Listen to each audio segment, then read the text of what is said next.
اعوذ باللہ من الشیطان الرجیم بسم اللہ الرحمن الرحیم۔ مولا کائنات حضرت امیر المومنین علی بن ابی طالب علیہ السلام کے مجموعہ کلام نہج البلاغہ کے پہلے باب کا خطبہ نمبر 214 صفین کے موقع پر ارشاد فرمایا، اللہ سبحانہ نے مجھے تمہارے امور کا اختیار دے کر میرا حق تم پر قائم کر دیا ہے، اور جس طرح میرا تم پر حق ہے ویسا ہی تمہارا بھی مجھ پر حق ہے۔ یوں تو حق کے بارے میں باہمی اوصاف گنوانے میں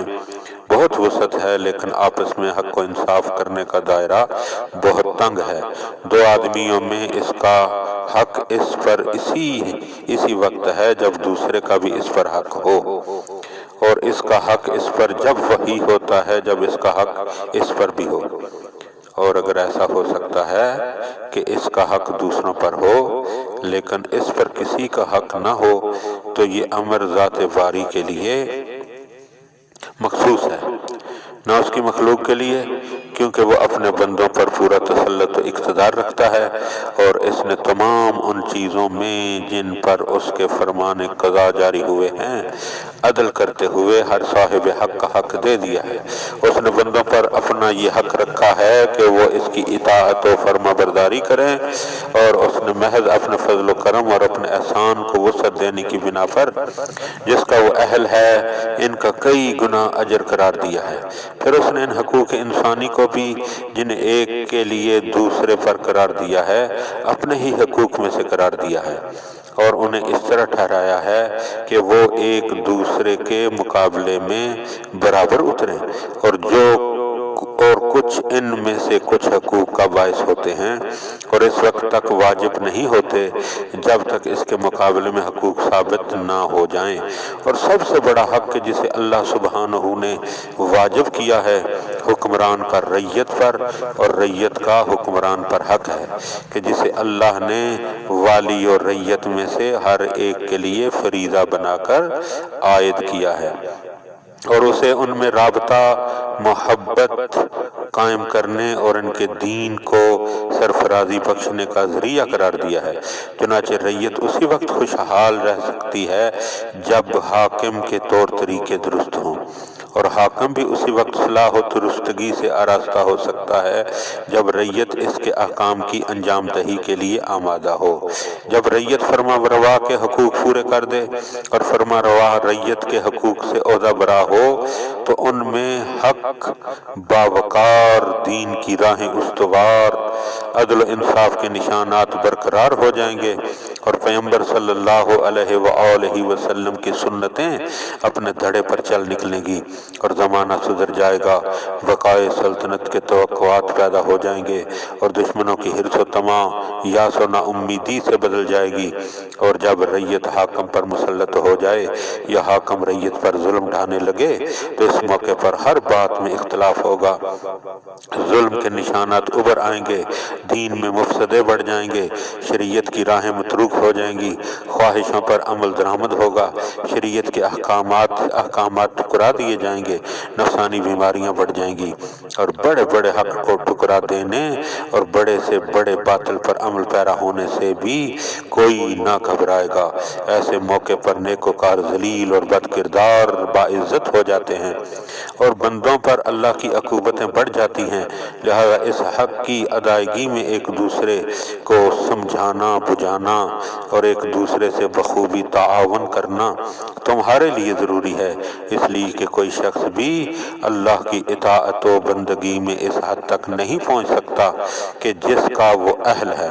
چاہے وہ اس کی خوشنودیوں کو حاصل کرنے کے لیے کتنا ہی حریص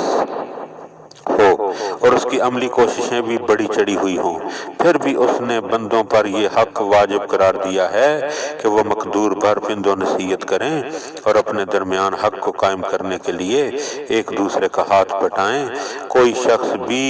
اپنے کو اس سے بے نیاز قرار نہیں دے سکتا کہ اللہ نے جس ذمہ داری کا بوجھ اس پر ڈالا ہے اس میں اس کا ہاتھ بٹایا جائے، چاہے وہ حق میں کتنا ہی بلند منزلت کیوں نہ ہو اور دین میں اسے فضیلت و برتری کیوں نہ حاصل ہو، اور کوئی شخص اس سے بھی گیا گزرا نہیں کہ حق میں تعاون کرے یا اس کی طرف دست تعاون بڑھایا جائے، چاہے لوگ اسے ذلیل سمجھیں اور اپنی حقارت کی وجہ سے آنکھوں میں نہ جچے۔ اس موقع پر آپ کے اصحاب میں سے ایک شخص نے آپ کی آواز پر لبیک کہتے ہوئے ایک طویل گفتگو کی، جس میں حضرت کی بڑی مدح ثنا کی اور آپ کی باتوں پر کان دھرنے اور ہر حکم کے سامنے سر تسلیم خم کرنے کا اقرار کیا۔ تو آپ نے فرمایا، جس شخص کے دل میں جلال الہی کی عظمت اور قلب میں منزلت خداوندی کی رفعت کا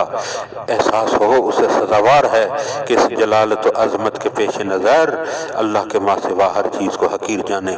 اور ایسے لوگوں میں وہ شخص اور بھی اس کا زیادہ اہل ہے جسے اس نے بڑی نعمتیں دی ہوں اور اچھے احسانات کیے ہوں، اس لیے کہ جتنی اللہ کی نعمتیں کسی پر بڑی ہوں گی اتنا ہی اس پر اللہ کا حق زیادہ ہوگا۔ نیک بندوں کے نزدیک فرما رواؤں کی ذلیل ترین صورتحال یہ ہے کہ ان کے متعلق یہ گمان ہونے لگے کہ وہ فخر و سربلندی کو دوست رکھتے ہیں اور ان کے حالات کبر و غرور پر محمول ہو سکیں۔ مجھے یہ تک ناگوار معلوم ہوتا ہے کہ تمہیں اس کا وہم و گمان بھی گزرے کہ میں بڑھ چڑھ کر سراہے جانے یا تعریف سننے کو پسند کرتا ہوں۔ بحمدللہ میں ایسا نہیں ہوں، اور اگر مجھے اس کی خواہش بھی ہوتی کہ ایسا کہا جائے تو بھی اللہ کے سامنے فروختی کرتے ہوئے اسے چھوڑ دیتا کہ ایسی عظمت و بزرگی کو اپنایا جائے کہ جس کا وہی اہل ہے۔ یوں تو لوگ اکثر اچھی کارکردگی کے بعد مدح و ثنا کو خوشگوار سمجھا کرتے ہیں، لیکن میری اس پر مدح و ستائش نہ کرو کہ اللہ کی اطاعت اور تمہارے حقوق سے عہدہ برا ہوا ہوں، کیونکہ ابھی ان حقوق کا ڈر ہے جنہیں پورا کرنے سے میں ابھی فارغ نہیں ہوا، اور ان فرائض کا بھی اندیشہ ہے کہ جن کا نفاذ ضروری ہے۔ مجھ سے ویسی باتیں نہ کرو جیسی جابر و سرکش فرمانرواؤں سے کی جاتی ہیں، اور نہ مجھ سے اس طرح بچاؤ کرو کہ جس طرح تیش کھانے والے حاکموں سے بچاؤ کیا جاتا ہے، اور مجھ سے اس طرح کا میل جول نہ رکھو جس سے چاپلوسی اور خوشامد کا پہلو نکلتا ہو۔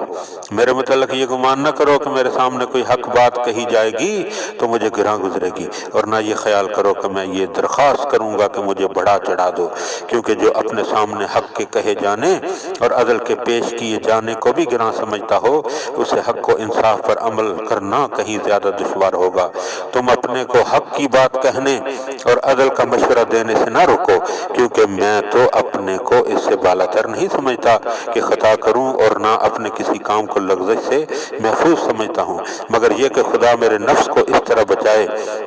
جس پر وہ مجھ سے زیادہ اختیار رکھتا ہے۔ ہم اور تم اسی رب کے بے اختیار بندے ہیں کہ جس کے علاوہ کوئی رب نہیں۔ وہ اب ہم پر اتنا اختیار رکھتا ہے کہ خود ہم اپنے نفسوں پر اتنا اختیار نہیں رکھتے۔ اسی نے ہمیں پہلی حالت سے نکال کر جس میں ہم تھے بہبودی کی راہ پر لگایا، اور اسی نے ہماری گمراہی کو ہدایت سے